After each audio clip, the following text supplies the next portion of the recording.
nigga since you figure that you ready to box. You catching knots from my nigga Freddie Fox.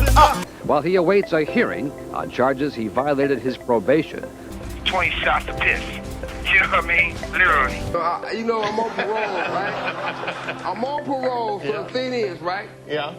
Swerving, big Suge in the low-low, watching time fly. Sick, thicker than most of these tricks. I got my mind on making money, but you stuck on these fakes. I saw Coolio win and I was like, sorry. It's like this. For us, anything with wars, wouldn't even think about that. Oh, no, that's just, it's new style. You've been in the can for a while. This is what everybody... Marion Suge Knight is a prominent figure from hip-hop history, best known for his involvement with Death Row Records. He has also a notorious reputation. Suge Knight was a Californian born in Compton on April 19, 1995. He first pursued a football career and played for Los Angeles Rams during the 1987 NFL strike season. His football career did not flourish and he ventured into the music business. Many people claim that Suge Knight is ruthless. There are many stories of what he would do to someone if he didn't approve. The baby dedicated an entire track to Chug, the Knight, and the Giant. Let's look at the story of Suge Knight. Please support the video by leaving a like and a comment below. Remember to subscribe. Early life. You will discover the cause of his cruelty for which he received 28 years in jail. Our character's full name is Marion Suge Knight Jr. He spent his childhood years in Compton, where everything initially seemed normal. Initially, the city was dominated by whites. Suge was in a different world when African Americans began to take their place. Gangs, shootings, and other things surrounded the young man. He saw his first murder at age 5 or 6.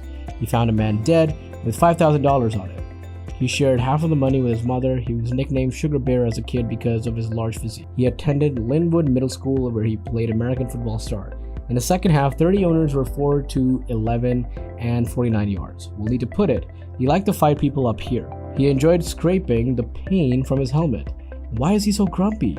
He says that he was raised in a ghetto and had to fight hard for everything.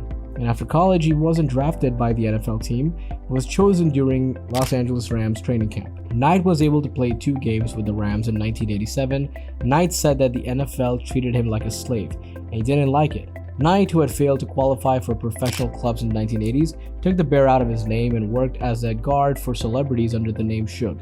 He met Bobby Brown, an artist, and other African American performers. He had many jobs, from security guard to promoter and even having to touch another person. First arrest. Dre and DOC founded Death Row Records in 1991. The label was instrumental in defining the West Coast hip-hop sound in the 1990s. Snoop Doggy Dogg and Dr. Dre is at the door, ready to make an entrance, so back on up, cause you know we're about to rip shit up. Give me the microphone first so I can bust like a bubble. It signed artists such as Dr. Dre and Snoop. Death Row Records was a huge commercial success, but also rife with controversy. Suge Knight was involved in one of the most notorious accidents in 1996 when Tupac Shakur died in Las Vegas. Knight was driving Tupac's car when the shooting took place. Tupac's murder marked a turning point in the history of Death Row Records and the hip-hop industry. Knight was arrested in October 1987 and charged with domestic abuse for allegedly assaulting and slashing off his girlfriend's hair in the street. Knight was also arrested for allegedly stealing with a concealed firearm. Knight is also charged with attempted homicide after shooting the driver 3 times during a carjacking. He pleads guilty and is sentenced to 2-year probation. Suge Knight became involved in a highly publicized event, an incident in 1997. Suge Knight was driving the car Christopher Biggie Wallace, also known as the Notorious Biggie, was riding in. Biggie Smalls, a rapper from Los Angeles. I used to read Word Up magazine, Salt and Pepper and Heavy D up in the limousine, hanging pictures on my wall. Every Saturday, rap attack Mr. Magic Molly. Was killed by a drive-by in Los Angeles. Like Tupac, Biggie Smalls' murder is still unsolved. Many theories have been circulated. Suge Knight has faced many legal problems and controversies throughout his career. Suge Knight was known for intimidating and violent behavior. This earned him the reputation as one of the most fearsome men in the hip-hop industry. Knight had several altercations with record executives, artists, and law enforcement. Sugar versus Vanilla Ice. He starts his nightlife promotion agency and hires Mario Johnson as a ghostwriter. He wrote a song called Ice Baby for Vanilla Ice, which became a global hit.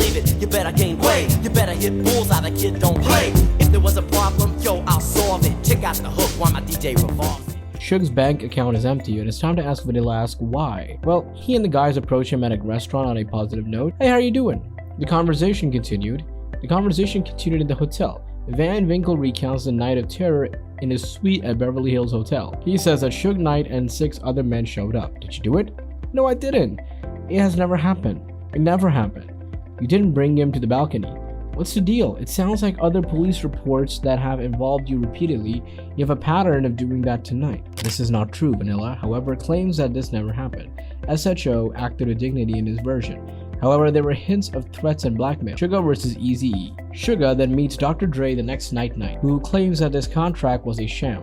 Suge offers better terms to convince him to join his side. Dr. Dre accepts the offer but had to convince Eazy-E or Jerry Heller that he is free to leave. The Giant tried to visit Heller's office, but he took his anger out on his two people by forcing them to crawl and bark on the floor when he didn't show up. The movie depicted that Dre was beaten up, but that wasn't the case. Suge Knight threatened Eazy's family members, forcing them to sign an agreement releasing Dr. Dre. NWA was unable to escape Knight's terror and hired security in an attempt to deal with him. NWA manager Jerry Heller also hired 2 weightlifting champions to act as bodyguards. I should try to destroy my recording company with the help of others. Dre. Excuse me, but if you walk away and you walk between my legs, people will probably mistake him for my penis. How Suge Knight treated people. Dick Jeffrey of Solar Records offered to help them create Death Row Records later. He provided an office and studios in Hollywood. Death Row had its headquarters, but it seriously needed funding. Michael Harry O'Harris will provide the money. This drug dealer, who was one of Los Angeles' largest cocaine moguls and legitimized his business image in various ways, was in prison. He had to be reached somehow. A nasty incident occurred in 1992 when Death Row Records began to gain popularity. I assume they would have given both a cooler rap name to come in for a recording session. It was a dream come to life for the two until Suge Knight decided to drop by the studio. Linwood picked up the phone and made a call. He needed not to miss the call, as Suge would have contacted Harris at any moment. Suge told Linwood to turn off the phone, but he snapped and told him to not involve him in his gangsters. Grandian shook, and he pulled his gun. He fired twice at the wall. He then ordered them to strip to their underwear and beat them into a pulp. He took their IDs to make sure they were both sufficiently scared. If they did contact the police, he would easily locate them. As shocking as it may seem, they immediately did this after they were released from Death Row Studios, bloodied and battered. What did Suge do to defend himself in court?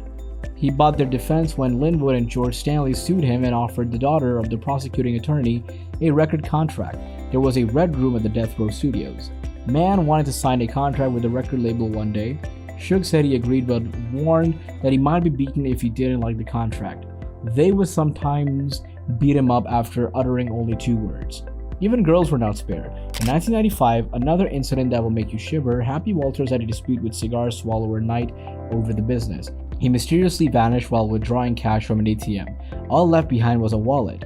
3 days later, he was found staggering in the Long Beach neighborhood of Los Angeles with burns believed to be caused by a cigar. Walter's head was shaved after he recovered, enough to make the police question him. He refused to reveal who his kidnappers were, but as soon as his hair grew out, he terminated several artists from his label.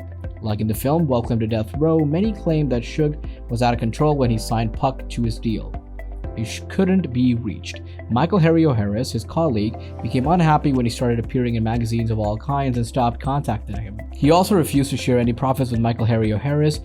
What was Ain't No One of Them? Many claim that Suge's influence led Tupac to adopt his worldview and went on to the thug world, even though earlier he had not been so aggressive and was more concerned with the social problems in society.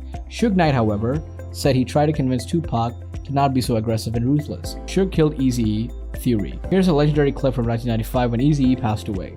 They get the blood of someone with AIDS and then shoot you. Oh, that's been slowed down. Eazy-E's son and his manager Jerry Heller hold his version.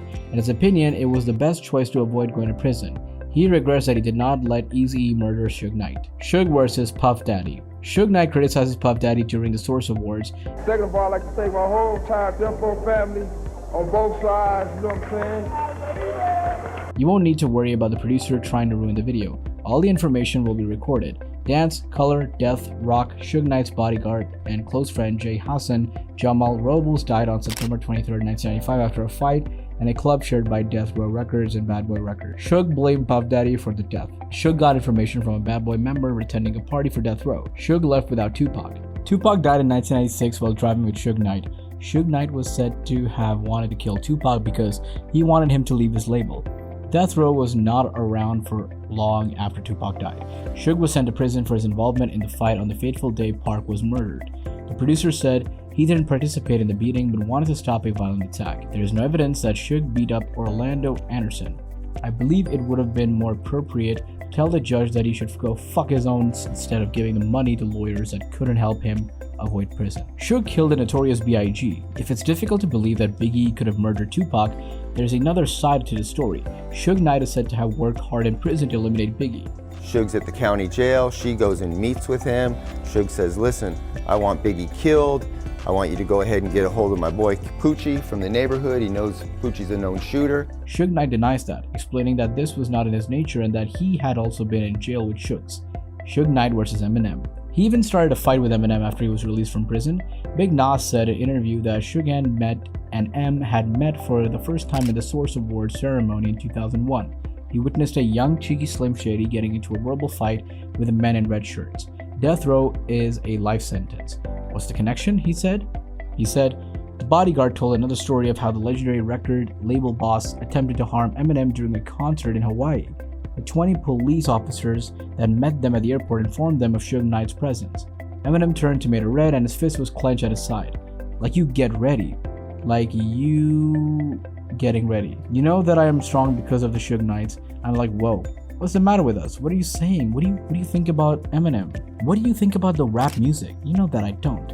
I can't believe you could tell the difference between being the ghetto and doing the things they rap about. I can understand that someone else wrote your rhymes and was telling a story to somebody else. That didn't mean anything to me. A little more crime.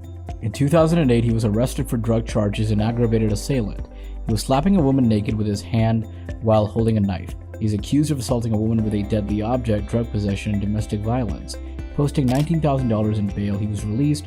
Knight was shot 6 times and had surgery in 2014. Suge, a man of tenacity, says that God saves him constantly from death. Of course, he doesn't want to work with law enforcement agencies. He's then arrested in Las Vegas on the charges of second-degree robbery, driving with a suspension, and driving without the license. Knight and his accomplice are suspected of robbing Beverly Hills. They allegedly stole an expensive camera and injured a photographer. Suge's last year of freedom. Knight was arrested in January of 2015. On January 29th, he reportedly hit 2 people in a pickup truck. The hospital later pronounced one of the victims dead. The second survived but suffered minor injuries. Terry Carter was the victim, the co-founder of Heavyweight Records and close friend of Knight. Clay Sloan was the second victim and he managed to survive. The incident happened in Compton, California, close to the Straight Outta Compton set. Witnesses claimed that they drove to the diner and argued about something. The dispute escalated at some point, and according to the police, Knight got in a pickup truck the next morning and drove them over. He was arrested at one of Los Angeles' police stations. The lawyer said this was Knight and that he was not planning to kill anyone. While trying to flee the scene, he accidentally knocked the man down. Suge Knight received a 28-year prison sentence on November 21, 2018. The former head of death row, Suge Knight refused to contest the murder charge committed in a rage. Therefore, he was jailed for 22 years. Suge was sentenced to an extra 6 years for violating the law of 3 mistakes. This law allows the court to give a person a higher term of imprisonment if they have committed 3 crimes previously. This was the story of Suge. Yes, the one and only Suge Knight, the dark story of the most feared man in the hip-hop industry. Thank you so much for watching and tuning into our video. If you liked the video, then give it a like and comment down one of your most fearsome moments that you think make Suge Knight fearsome and deadly and, well, notorious for what he is. I believe some of you are big fans of Suge Knight. So if you enjoyed this video, of course share it around with your friends and family. If you're not a fan of Suge Knight and you hated him, then I'm pretty sure you're a Tupac fan, because Tupac hated Suge Knight. Who else did he hate? Oh yeah, Mobb Deep, Biggie, and everybody. Everyone remembers Hit 'Em Up, right? One of the greatest singles out there. Yeah, Take Money, West Side.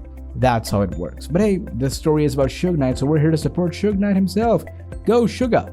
Also comment down your favorite rapper alongside Suge Knight. And also, if you enjoyed this video, please subscribe to the channel and share it with your friends. Let them know what you're up to, right? Thank you so much for tuning in.